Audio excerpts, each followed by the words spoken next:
กดปุ่มบวกแล้วก็บลูทูธ2 วินาทีถ้าเกิดหาไม่เจอ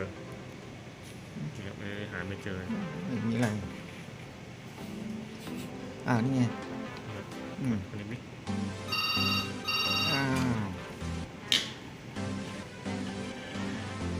ได้ไหมไม่ได้เจอแต่ไม่เห็นใช่ไหมเจอเลย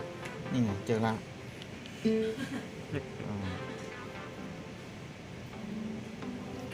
ขึ้นมาแล้วจับคู่ต้องกดตรงนี้ทีนึงด้วยได้แล้วครับผมต้องรีเซ็ตแบบพิพัฒน์บอกจริงว่ะยังไม่เห็นขอดูไอ้หน้าหน่อยนี่ครับนี่อุ้ยเราเซ็ตฟังเสียงนะนี่ยูทูบเป็นยังไง